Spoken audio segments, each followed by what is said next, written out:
Hallo liebe Peppermint Anime Fans, heute mein Tagesvideo aus dem Kino hier in Shinjuku, denn hier lief gerade die Fate Stay Night Preview. Ich habe gerade die ersten 3 Folgen der zweiten Staffel gesehen und das war super gut.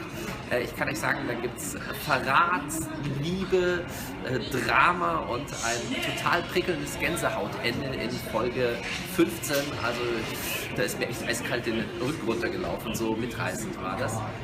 Und das gibt es ja, und jetzt habe ich meine Blutbeutel fallen lassen, super. Das gibt es ja ab nächsten Samstag dann wieder bei uns im Simulcast, immer direkt nach japanischen Airing, die zweite Staffel von Fate Stay Night. Falls ihr die erste noch nicht gesehen habt, schaut auf jeden Fall bei uns auf Peppermint TV vorbei, das lohnt sich.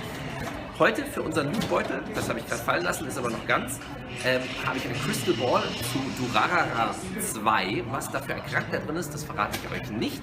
Aber das werdet ihr dann herausfinden, falls ihr den Lootbeutel seht. Außerdem war ich heute noch beim Fischmarkt. Das war jetzt nicht ganz so spektakulär, wie ich gedacht hatte.